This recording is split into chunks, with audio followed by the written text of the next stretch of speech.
بسم اللہ الرحمن الرحیم الحمد للہ رب العالمین وصلی اللہ وسلم وبارک علی نبینا محمد وعلی آلہ وصحبہ اجمعین اما بعد.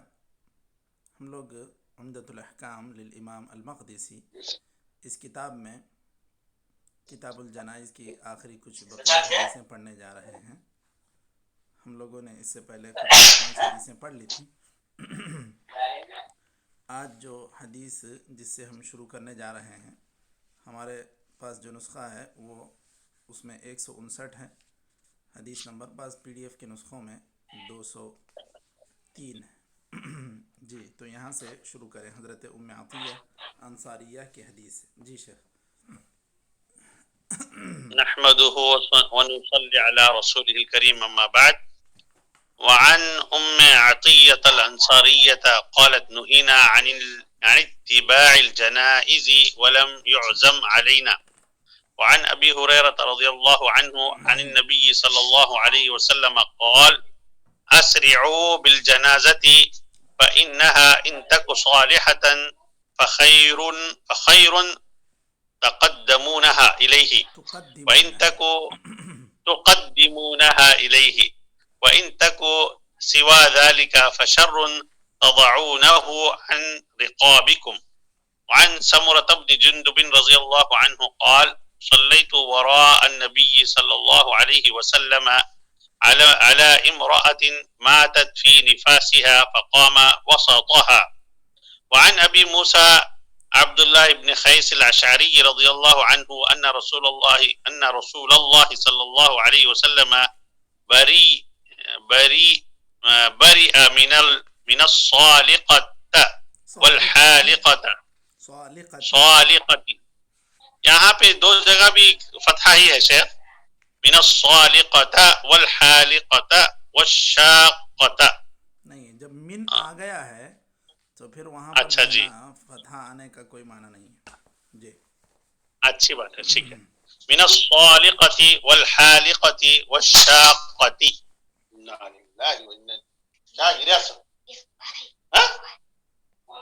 موبائل گر گیا، سمجھ گیا میں، کوئی مسئلہ نہیں ہے. جی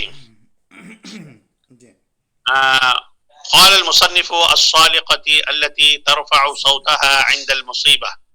وعن عائشة رضي الله عنها قالت لما اشتكى النبي صلى الله عليه وسلم ذكر بعض نسائه كنيسة رأتها بأرض الحبشة يقال لها مارية، وكانت أم سلمة وأم حبيبة أتتا أرض الحبشة فذكرتا من الحبشة أرض الحبشة فذكرتا من حسنها وتصاوير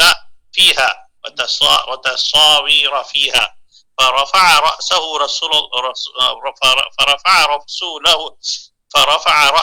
صلى الله عليه وسلم وقال أولئك إذا مات فيهم الرجل الصالح بنوا على قبره مسجدا ثم صوروا فيه تلك الصورة أولئك شرار الخلق عند الله.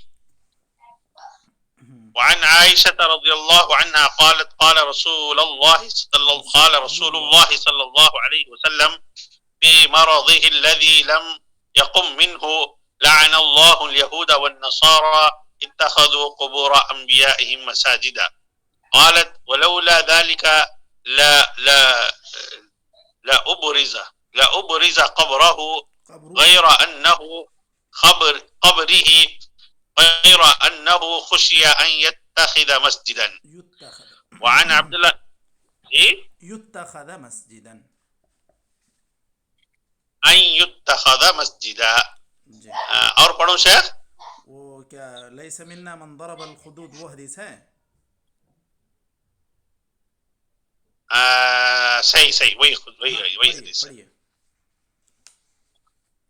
وعن عبد الله بن مسعود رضي الله عنه عن النبي صلى الله عليه وسلم أنه قال ليس منا من ضرب الخدود وشق الجيوب ودعا بدعوى الجاهلية.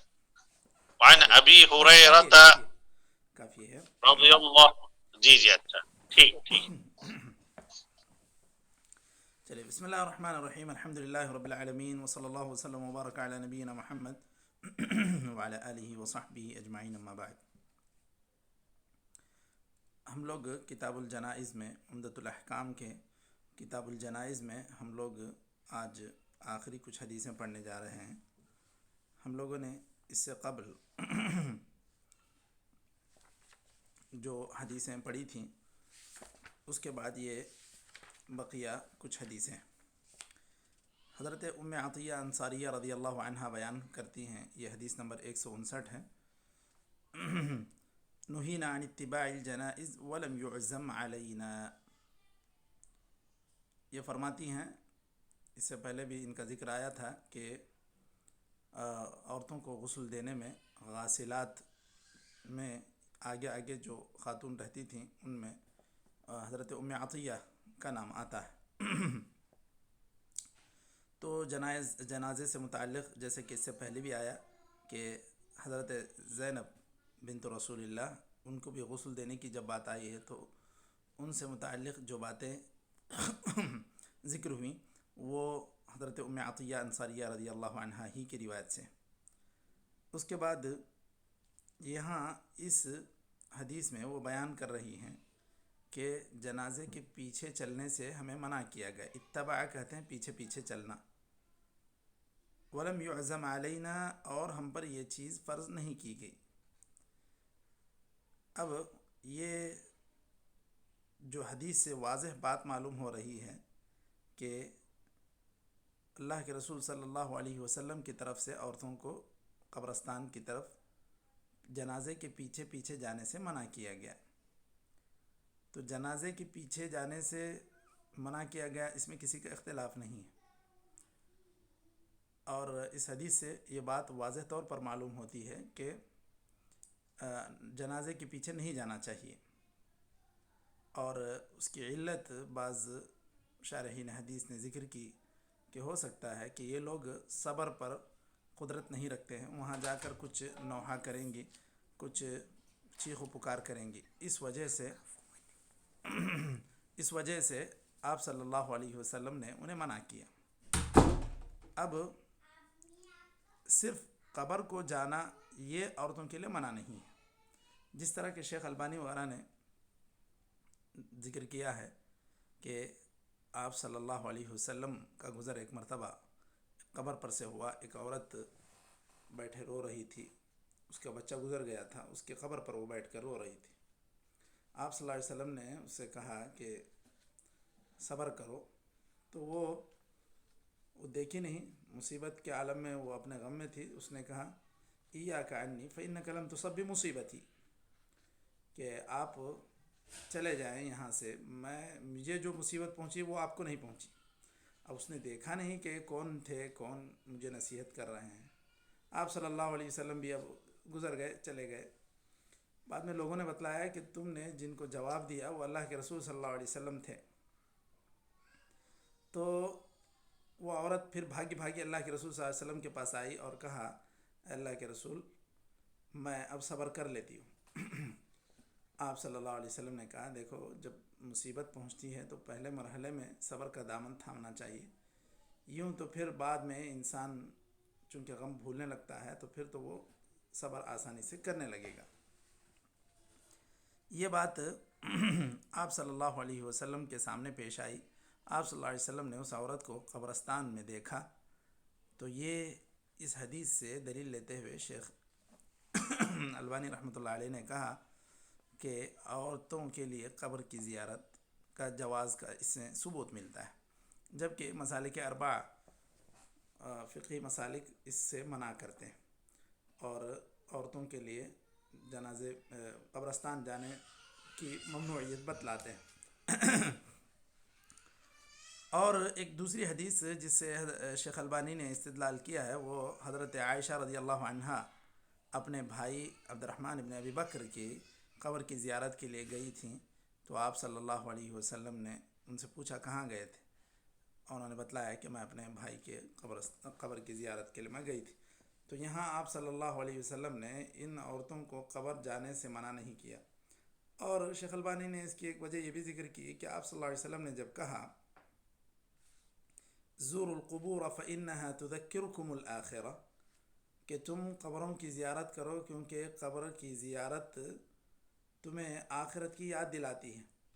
تو اگر صرف اس کے لیے مردوں ہی کو اجازت دی جائے تو پھر عورتیں اس سے محروم ہو جائیں گی۔ عورتوں کو بھی تو آخرت کی یاد آنے کی ضرورت ہے، ان کو بھی تو اس علت میں شریک کرنا ہے کہ انہیں بھی قبر کے زیارت سے عبرت حاصل ہو، انہیں ان کا دل بھی نرم پڑے، کیونکہ آپ صلی اللہ علیہ وسلم نے جو دیگر احادیث میں اس کی وجوہات بیان کی ہیں، آپ صلی اللہ علیہ وسلم نے کہا زور القبور فإنها ترق القلب وتدمع العین، کہ قبروں کی زیارت کرو کیونکہ اس سے جو ہے دل پسیجتا ہے، دل نرم پڑتا ہے اور آنکھوں سے آنسو جاری ہوتے ہیں۔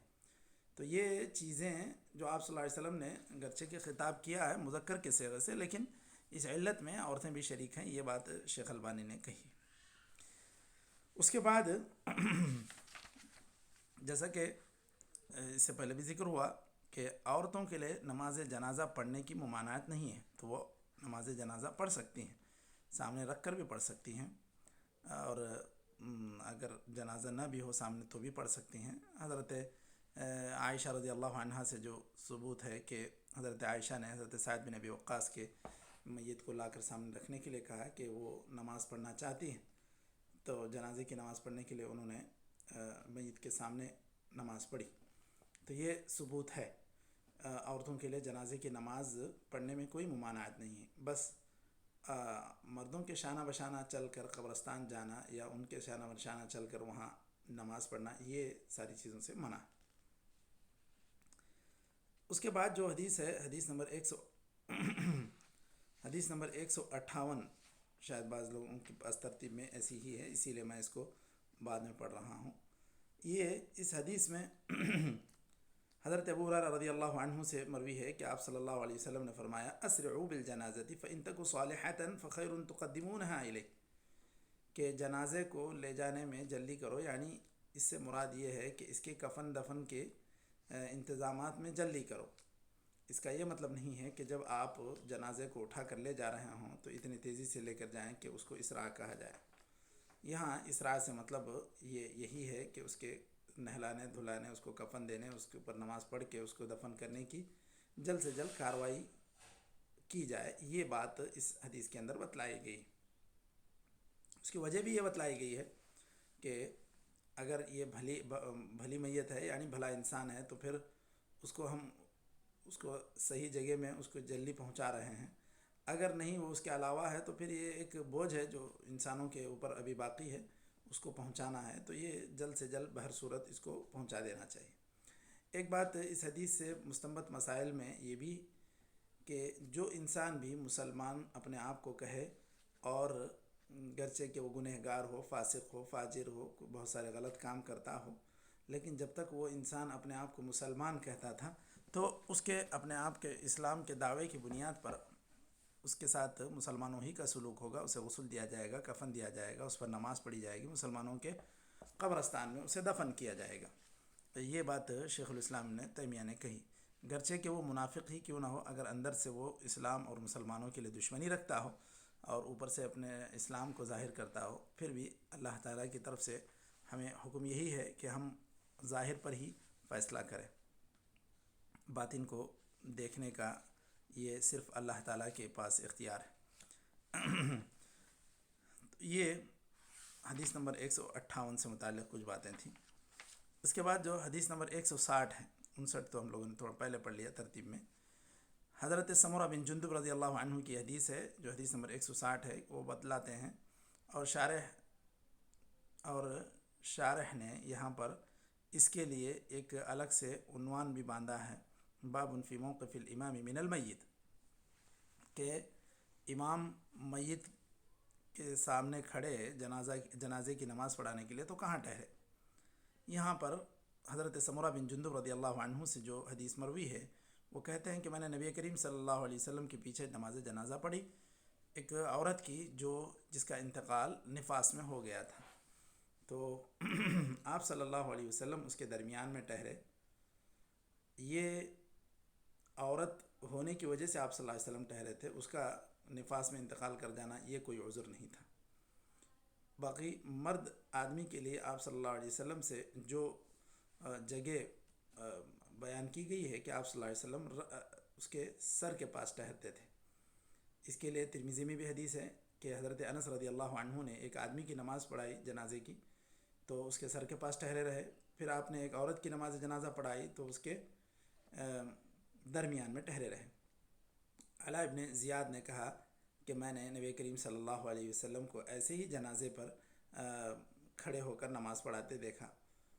تو یہ بالکل ایک سے زیادہ صحابی کا بیان ہے کہ آپ صلی اللہ علیہ وسلم مرد کے لیے سر کے پاس اور عورت کے لیے درمیان میں ٹھہرا کرتے تھے۔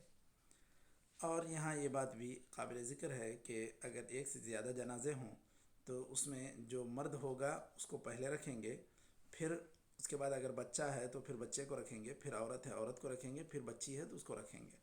اور مردوں کے بھی کئی ایک سے زیادہ جنازے ہوں تو اس میں جو آدمی تقوی، علم، فضل کے اعتبار سے جو زیادہ معروف رہا اس کو پہلے رکھا جائے گا، جو قرآن کا حافظ تھا، یا اس طرح جس طرح کہ آپ صلی اللہ علیہ وسلم نے قبر میں دفن کرنے کے موقع پر بھی احد میں اس چیز کا لحاظ رکھا تھا۔ یہ حدیث نمبر 160 سے متعلق کچھ باتیں رہیں۔ حدیث نمبر 161 ہے جس میں اللہ تعالیٰ کی تقدیر پر ناراض ہونے سے منع کیا گیا ہے۔ اس کو بھی شارح حدیث نے شیخ آل بسام نے ایک الگ عنوان باندھا، باب فی تحریم التسخط بالفعل والقول، کہ حضرت ابو موسیٰ اشعری رضی اللہ عنہ کی یہ حدیث ہے کہ نبی کریم صلی اللہ علیہ وسلم نے صالقہ، حالقہ، شاقہ ان سے برات کا اظہار کیا۔ الصالقہ کون ہے؟ الصالقہ وہ عورت جو چیخ و پکار کرتی ہے، نوحہ کرتی ہے، اس کو کہتے ہیں الصالقہ۔ آپ صلی اللہ علیہ وسلم نے اس سے برات کا اظہار کیا، مطلب اس کا ایسے کام کرنے والوں کا اسلام سے کوئی تعلق نہیں ہے۔ اسی طرح دوسری صفت اس کے اندر جو بیان کی وہ عورت الحالقہ جو مصیبت کی وجہ سے اپنا سر مونڈ لیتی ہے، اس سے بھی آپ صلی اللہ علیہ وسلم نے برات کا اظہار کیا۔ الشاقہ وہ عورت جو اپنے گریبان کو چاک کر لیتی ہے، اپنے کپڑے پھاڑ لیتی ہے اور جاہلیت کے جو دعوے ہیں اس کے اعتبار سے پکارنا کرتی ہے، تو یہ الشاقہ گریبان چاک کرنے والی یا اپنا کپڑا پھاڑنے والی، تو یہ مصیبت جتنی بھی عظیم ہو، جتنا بھی قریبی انسان گزر جائے، اسے اللہ تعالیٰ کی تقدیر پر ایمان رکھتے ہوئے صبر سے کام لینا چاہیے، ضبط سے کام لینا چاہیے۔ اس طرح عورتوں کا یا مردوں کا بھی اس طرح کی حرکت کرنا، نوحہ کرنا، چیخ و پکار کرنا، بدن پر مار لینا یا بدن کے اپنے سر کے بال نوچ لینا، سینہ پیٹنا، سر میں مٹی ڈالنا، یہ اپنے آپ کو زخمی کر لینا، یہ سب حرکتیں، یہ ساری کی ساری یہ جاہلیت کی عادتیں ہیں اور یہ نوحہ کی ایک شکل ہے۔ پھر آپ صلی اللہ علیہ شیخ الحالقہ کا معنی کیا ہے؟ الحالقتی سر مونڈ لیتی ہے، التي تحلق رأسها عند المصیبہ، التي تحلق شعرها۔ جی ٹھیک شیخ، ٹھیک انشاءاللہ۔ اچھا، اسی طرح آپ صلی اللہ علیہ وسلم نے وہ باتیں جو اس امت میں ایک جاہلیت کی بات، اثنتان فی الناس ہما بہم کفر الطعن فی النسب والنیاحۃ علی المیت، لوگوں کے اندر دو چیزیں ایسی باقی رہ گئی ہیں جو کفر کی علامت ہے، یہ یا اہل کفر کا شیوا ہے۔ ان میں سے ایک چیز یہ ہے کہ نسب پر طعن کرنا، کسی کے نسب پر شک کرنا، اس کو نسب کا طعنہ دینا، والنیاحۃ علی المیت، اسی طرح میت کے اوپر نوحہ کرنا۔ یہ آپ صلی اللہ علیہ وسلم نے کہا کہ یہ کفر کی علامتیں ہیں، کفر کی چیزیں ہیں۔ اثنتان فی الناس ہما بہم کفر، تو نوحہ کرنا یہ بہت ہی سختی سے اس کی وعید آئی ہے، اس کو حرام قرار دیا گیا۔ اس کو لوگ اتنا معمولی سمجھتے ہیں اور اپنی مصیبت میں مبتلا ہونے کا اظہار ایسے ہی انداز میں کرتے ہیں جس سے شریعت نے منع کیا، خاص طور پر جہاں پر جہالت عام ہے وہاں پر یہ چیزیں بہت زیادہ دیکھنے میں آتی ہیں. اور جن لوگوں کو اللہ تعالیٰ نے کچھ علم دیا ہے تو پھر وہ لوگ کچھ برداشت صبر ضبط سے کام لیتے ہیں. بہرکیف یہ ایسی چیز ہے کہ اس کی طرف توجہ دلانی چاہیے کہ ایسی ساری چیزیں نہ ہونی پائیں. آپ صلی اللہ علیہ وسلم نے لیکن آنسو گرنے سے، رونے سے، رنجیدہ ہونے سے منع نہیں کیا. خود آپ صلی اللہ علیہ وسلم کے فرزند ابراہیم جب گزر گئے تو آپ صلی اللہ علیہ وسلم نے کہا تھا کہ ان العین لا يحزن وان القلب لا يحزن وان العین لتدمع وان لفراقك یا ابراہیم لمحزونون ولا نقول الا ما يرضي ربنا. تو اللہ کے رسول صلی اللہ علیہ وسلم کو اپنے بیٹے کی جدائی کا غم تو ہوا، لیکن آپ صلی اللہ علیہ وسلم نے کہا کہ ہم اس موقع پر بھی ایسی کوئی بات نہیں کہیں گے جو اللہ تعالیٰ کو ناپسندیدہ ہو جائے. تو آپ صلی اللہ علیہ وسلم کے آنکھوں سے آنسو بھی جاری ہوئے اور آپ صلی اللہ علیہ وسلم نے غم کا اظہار بھی کیا. تو اس سے منع نہیں کیا گیا، یہ ایک طبیعی چیز ہے. رہی بات جو حد سے آگے گزرتے ہوئے یہ نوحہ کی کیفیت میں لوگ اتر جاتے ہیں تو یہ اس سے منع کیا گیا. اس کے بعد بعض نسخوں میں جو حدیث آئی ہے جی حضرت عائشہ کی حدیث ہے کہ آپ صلی اللہ علیہ وسلم کے مرض الموت میں آپ صلی اللہ علیہ وسلم کی ازواج مطہرات آس پاس بیٹھی تھیں. بعض نے ذکر کیا کہ انہوں نے حبشہ میں ایک کنیسہ دیکھا. یہ حدیث نمبر 163 ہے. حضرت عائشہ کی روایت ہے کہ بعض ازواج مطہرات نے ذکر کیا کہ انہوں نے ایک کنیسہ دیکھا سرزمین حبشہ میں جسے ماریا کہا جاتا ہے. ابھی اس کو شاید انگریزی میں میری ایسے کچھ کہہ کے ذکر کرتے ہیں. اور ام سلمہ اور ام حبیبہ یہ دونوں حبشہ ہجرت کر کے گئی ہوئی تھیں اور وہ دونوں دیکھ کر بھی آئی تھیں. انہوں نے بتلایا کہ اس کے اندر بہت سارے تصویریں لگی رہتی ہیں، اس کو اچھے سے بنایا جاتا ہے.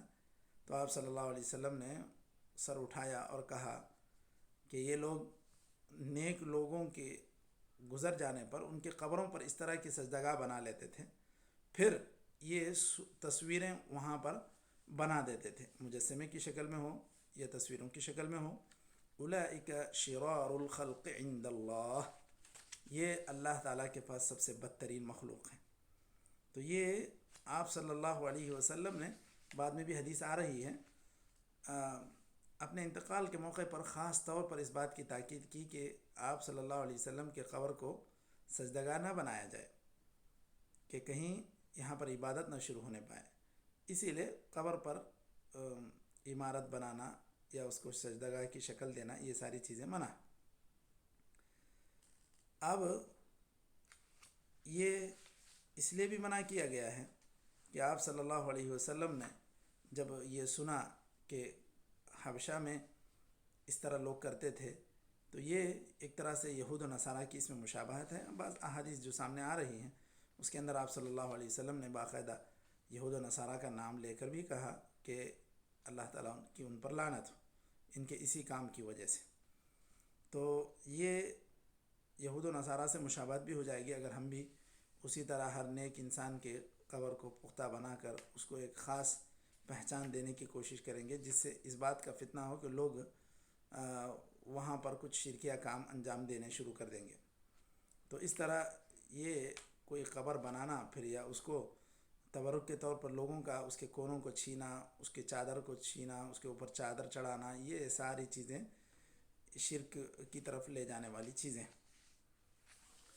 اور اس طرح کرنا قبر کو پختہ بنا کر اس پر آدمی کی تصویر بنانا یا اس کو ایک عبادت گاہ کی شکل دینا، یہ لوگ گرچہ کہ یہ سمجھ رہے ہوں کہ وہ مرحوم کے ساتھ یا مرنے والے کے ساتھ ہمدردی کر رہے ہیں، جبکہ یہ اس کام کی وجہ سے اللہ تعالیٰ کے پاس بدترین مخلوق میں شمار کیے جا رہے ہیں. اولئک شرار الخلق عند اللہ. اس کے بعد جو حدیث یہاں پر 5ویں حدیث کے طور پر ہم لوگ پڑھ سکتے ہیں وہ ہے جو نوحہ ہی سے متعلق ہے. لیس منا من، یہ حدیث نمبر 162 ہے. لیس منا من ضرب الخدود وشق الجیوب ودعا بدعوى الجاہلیہ. شیخ کیوں آواز نہیں آ رہی میری پاس آپ کی؟ لیس منا من ضرب الخدود وشق الجیوب ودعا بدعوى الجاہلیہ. یہ حضرت ابن مسعود کی روایت ہے.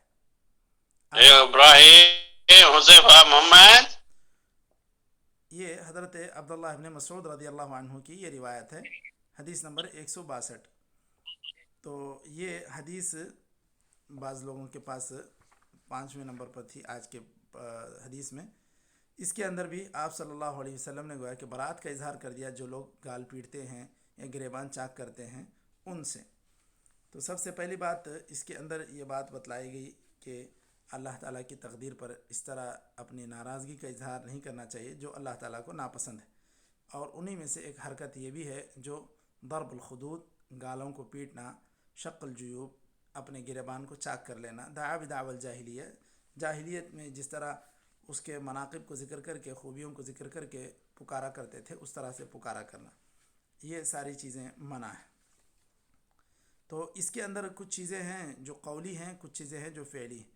گال پیٹنا، بال لونچ لینا یہ فعلی ہیں، اس سے بھی منع کیا گیا. اب دعا بدعوى الجاہلیہ، جاہلیت کے دعوے سے پکارنا یا جاہلیت کی طرح پکارنا جاہلیت کے انداز میں، تو یہ ساری کی ساری چیزیں یہ قولی میں آتی ہیں. تو تسخط بالفعل بھی منع ہے، تسخط بالقول بھی منع ہے. اللہ تعالیٰ کی جو تقدیر ہے اس پر راضی برضا ہونا چاہیے. تو یہاں تک آج ہم لوگ رک جاتے ہیں. انشاءاللہ اس کے بعد کل ہم لوگ وہ حضرت عائشہ کی حدیث جس میں آپ صلی اللہ علیہ وسلم نے کہا لعن اللہ الیہود والنصارى، یہ ہم لوگ پڑھتے ہیں. آج حدیث نمبر 163 تک ہم لوگ رک جائیں گے. نکتفی بہذا القدر وصلی اللہ وسلم علی نبینا محمد وعلی آلہ وصحبہ اجمعین.